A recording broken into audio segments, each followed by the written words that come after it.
이재명 대표의 성남시장, 네. 경기지사 시절에 비서실장을 지냈던 전영수 씨가 최근에 극단적인 선택을 네. 했지 않습니까? 그리고 11일 날 발인을 했는데 우리 백 교수님은 수사를 오래 해봤으니까 지금 5번째란 말이에요. 네. 5번. 네. 이 수사를 받다가 이렇게 극단적인 선택을 하는 경우는 어떤 경우에 하는 겁니까? 사실 그 검찰이라든가 또 뭐 수사기관, 물론 경찰보다는 검찰 쪽에서 훨씬 이런 경향이 이제 지금까지 사례를 보면 많거든요. 네.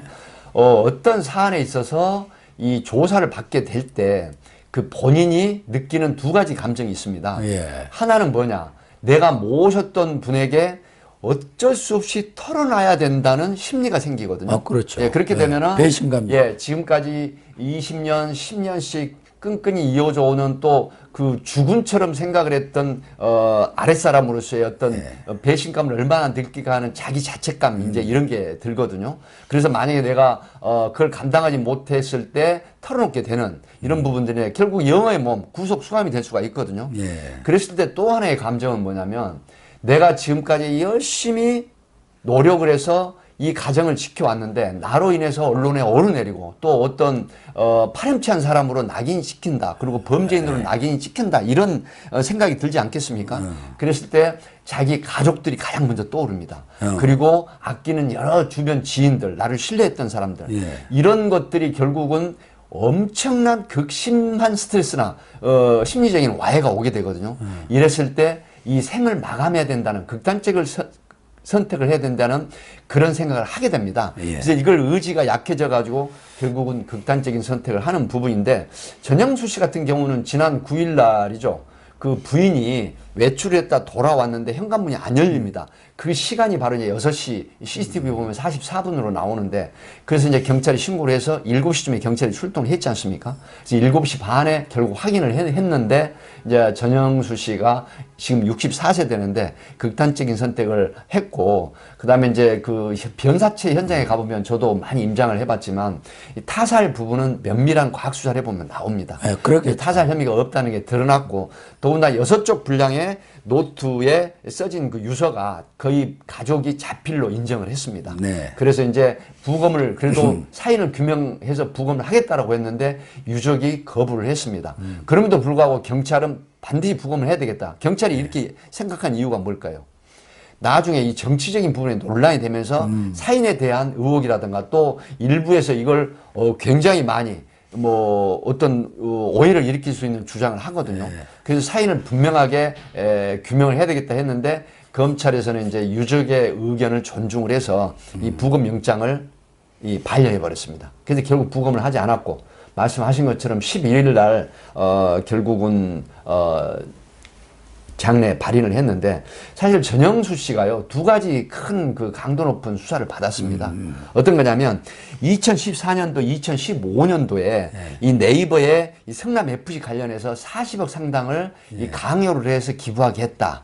이런 측면인데 이걸 과연 이재명 그 시장이 이 그 플랜을 한 게 아니냐 이제 이런 거였고요. 그다음에 또 하나는 이제 그 이런 겁니다. 성남 FC와 또 하나는 북한의 그 대북 송금 문제. 대북 송금 문제. 이게 이제 키맨으로 지금 올라져 있었거든요. 김성태. 네. 김성태 전 쌍방울 쌍방울 했지 모친상태 대리 조문을 했다. 이제 이런 얘기가 있고 그다음에 키맨으로서 비서실장이라든가 이런 10년 넘게 가까운 측근이었지 않습니까? 뭐 도지사 할 때도 측근으로 기용을 했었기 때문에 이런 부분에 검찰의 강도 높은 수사를 이제 받았다. 이런 건데 사실 그 검찰은 작년 12월 26일 한 차례밖에 조사를 안 했다라고. 그러니까 하거든요. 한 번뿐이 아니다는 네. 거예요. 그래서 이제 그 이후에 이 부분들이 그 추가 수사는 없었지만 아마 상당히 극심한 어떤 심리적인 위축이라든가 스트레스 이런 걸 받았던 것 같아요. 그런데 일각에서는 검찰 수사로 인해서 또 압박을 받기도 했고 스트레스를 많이 받았을 가능성도 있지만 다른 요인에 의해서 특히 비리라든가 여러 사람이 중요한 문제에 얽힐 때는 외부적인 또 압박이라는 것도 있을 수 있지 않습니까? 그렇습니다. 당신이 좀 책임을 져. 뭐 꼭 죽으라는 얘기는 아니라 하더라도 그런 압박들이 올 수가 있단 말이에요. 지금까지 앞에 있는 4분의 그런 사망자들도 극단적인 선택하신 분들도 뭐 검찰 수사에서 지금 뭐 그렇게 강압 수사하고 옛날처럼 무슨 팬다든가 뭐 어찐다든가 그런 건 없지 않습니까? 네, 독직 폭행이라든가 강압적인 수사는 사실 뭐 쉽지 않죠. 그래서 극단적인 선택을 스스로 했느냐, 당했느냐 이런 논란이 있지 않습니까? 어떻습니까? 네, 그래서 말씀하신 것처럼 이 김용 씨나 정진상 씨를 그 모 당의 그 의원이 찾아가서 이제 변호사 자격이 있는 분이 찾아가서 사실은 설득을 했다는 이런 언론 보도가 있지 않습니까? 예, 예. 뭐 정모 의원이죠. 정성호 그 좌장 아닙니까? 예, 예. 그래서 이제 그런 것처럼 사실은 지금 전형수 씨 이분 64세인데 평생을 공무원 생활을 했습니다. 예. 그리고 이재명 성남시장 도지사 될 때까지 측근에서 정말 그 주변의 평을 들어보면 아주 성실하다고 했다는 얘기를 저도 개인적으로 들었거든요. 근데 이제 이분 입장에서는 방금 말씀하신 사례처럼 자, 몇 년만 참아라. 예를 들어서 사례입니다. 만약에 이재명 대표가 대통령이 당선이 될 수도 있는데 그때 되면 지금 이렇게 고생하는 부분이 모두 보상을 받을 수도 있을 것이다 하는 넌지시 이런 부분인데 만약에 이런 제의를 사실 뭐 추정이긴 합니다만 받았다고 하면 얼마나 마음이 정말 힘들었을까요? 자, 아니, 이걸 털어놓자니 네가 떠안고 가라. 뭐 이런 제의도 그렇죠. 받을 수 있잖아요. 네, 있죠. 키맨이라는 게 뭡니까? 측근이었기 때문에 만약에 그런 부분을 수사기관에서 털어놓게 됐을 때 이 서로가 느꼈을 상처, 배신감 이런 부분들이 또 주변에 여러 사람이 얽혀 있지 않습니까? 오랜 세월. 그런 부분에도 상당한 심리적인 위축이나 스트레스 내지는 자괴감을 느꼈고 자책감을 느꼈을 가능성이 있다. 이렇게 분석을 합니다. 또 하나는 이 비서실장을 지냈으면은 이재명에 대해서 일거수일투족 모든 것을 아는 사람이고 거의 분신이나 다름없잖아요. 네. 그런데 극단적인 선택을 해서 모셨던 주군이 찾아왔어요. 조문하겠다고. 네. 어느 게 거부를 합니까? 거부 뭔가 못하죠. 섭섭하고 네. 이 사람은 더 이상 상종을 않겠다고 할 때 거부하는 거 아닌가요? 네. 7시간을 기다렸지 않습니까? 그렇죠. 물론 이제 민주당 측에서는 그 영정이라든가 그다음에 그 조문하는 장소가 빨리 준비가 안 됐다라고 하지만 그 전날 돌아가셨고 예. 다른 사람 다 조문하는 그러니까요. 것가 그래서 준비가 안 돼. 이제 약간 빈약한 그 얘기를 했고 주장을 했는데 아마 유족들이 상당히 그 좀 난해한 그런 입장이었던 것 같습니다. 그러니까 예를 들어서 이재명 대표를 시장 때나 도지사 때 모셨기 때문에 결국 이재명 대표가 아니면 돌아가실 일이 없지 않습니까? 그런 부분의 원망이라든가 이런 부분들이 분명히 있었을 것입니다. 그럼에도 불구하고 이재명 대표가 또 조문을 안 할 수는 없었겠죠. 이재명 대표가 만약에 조문을 안 했다라고 하면 뭐 여러 가지 뭐 더 큰 비난이 이제 왔을 겁니다.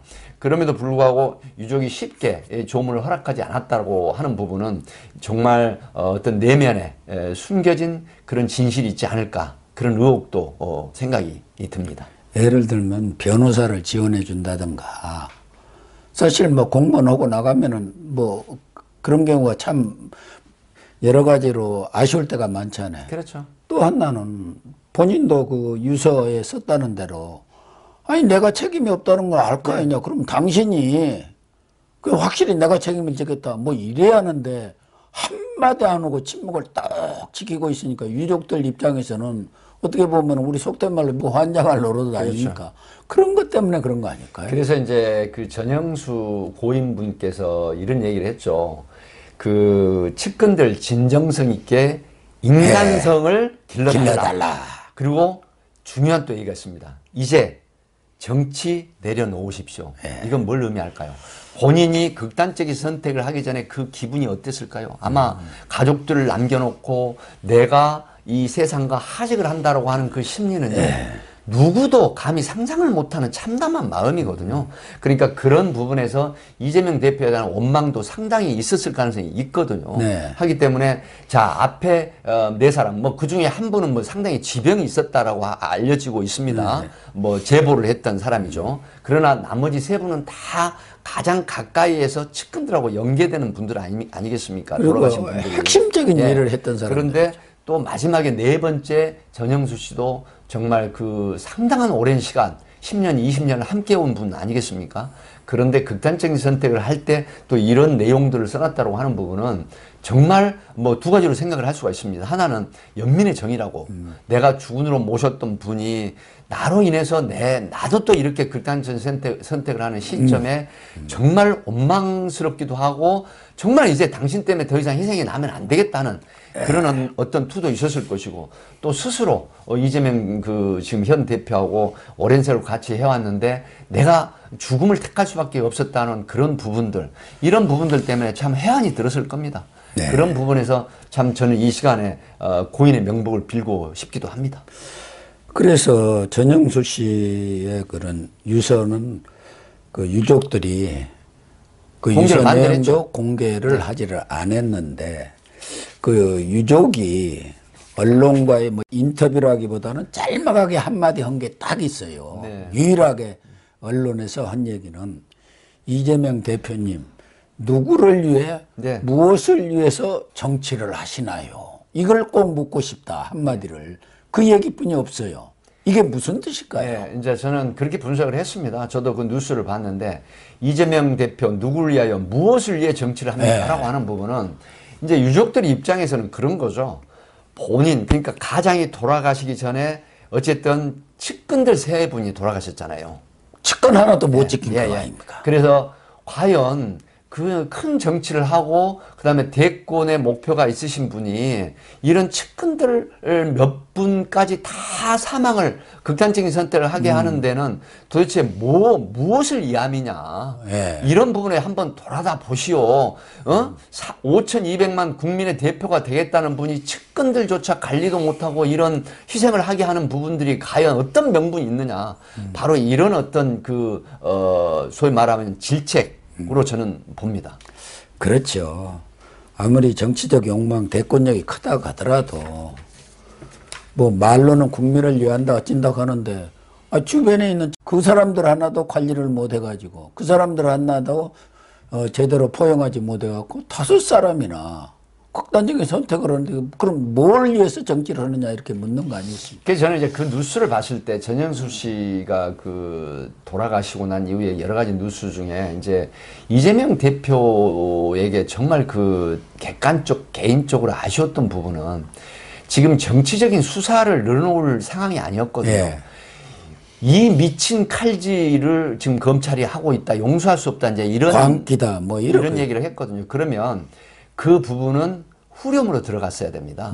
그러니까 먼저 저를 오랫동안 보좌해오고 저를 위해서 살아왔던 전영수 씨에게 진심으로 정말 그 극단적인 선택을 한 부분에 대한 그런 부분에 대한 내가 혹여라도 전영수 씨를 돌아보지 않고 전영수 씨에게 정말 잘못했던 부분이 있었을까? 그렇습니다. 그 고인에 대한 어떤 그 추모라든가 위로라든가 유족에 대한 이런 게 먼저 크게 됐어야 돼요. 예. 그래서 그게 활자화됐다라고 하면 이재명 대표에게도 훨씬 도움이 되는 부분이었는데 그런 부분은 일고의 이런 방구 말도 없이 그저 정치적인 수사만 늘어놓고 검찰의 미친 칼질 용서할 수 없다 이렇게 정치적인 공격만 늘어났다고 하는 부분은 유족들이 이런 부분에서도 상당히 섭섭하지 않았을까 이런 생각이 듭니다.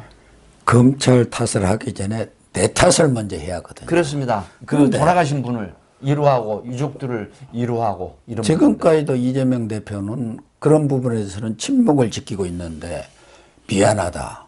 부덕의 소치다. 내가 다 책임을 져야겠다. 뭐 이런 말을 하기가 그렇게 어려울까요? 그렇게 한다고 해서 지지하는 분이나 반대편에 서 있는 안티 이런 분들이 그런 부분을 가지고 흠잡지는 않을 겁니다. 왜 그러냐면 그래도 인간성이 보이는 부분이거든요. 그런 어떤 세상을 하직하는 극단적인 선택을 하는 분들에게 정말 자괴감이 든다고 하면서 그분들을 위로하는 말 가족들을 유족들을 위로하는 말 이런 부분들이 있고 내 책임이다 모든 것 말씀하신 것처럼 나의 부덕의 소치로 이런 일이 발생을 했다 정말 참담하다 죄송하다 미안하다 이런 말을 먼저 하셨어야 많은 국민들이 인정을 하고 그래도 인간적인 측면에서 인간의 어떤 고뇌 슬픔 공감 능력이 있구나 이렇게 생각을 할 거 아니겠습니까? 아니 우리 한나라당 때 이해창 총재 그분도 그때 찻대기 사건이 있었지 않습니까? 정치자금 차로 받은 그 차. 본인이 직접 검찰에 가서 다 내가 시킨 거고 그러니까 다른 사람들은 손대지 말고 나를 처벌해 달라. 그래가지고 정치적으로 해결이 됐고 패스트 트랙 때 네. 그 의원들 여러 명이 어려움을 당하고 또 기소까지 됐지 않습니까? 네. 그때도 황교안 대표나 당시 나경원 원내대표 다 내 책임이다. 지도부에서 시킨 것이다. 이렇게 얘기했잖아요. 네. 그래서 이제 전략적인 부분도 있겠지만요. 지금 더불어민주당의 조응천 의원이 그 한 게 있어요. 네. 예를 들어서 이런 어떤 총선에 패배를 하고 또 이런 그 사법 리스크가 있는데 전 대표들 같았으면 다 직을 내려놓았다. 예. 이런 사례를 들었더라고요. 그래서 뭐 조응천 의원도 상당히 지금 그 진보 형태의 어떤 더불어민주당 내의 진보 형태의 얘기를 자주 하지 않습니까? 네.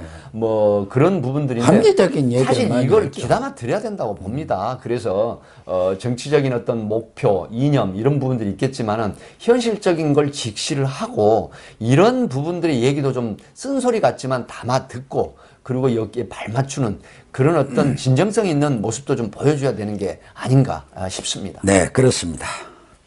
그렇게 정리를 하겠습니다. 네네.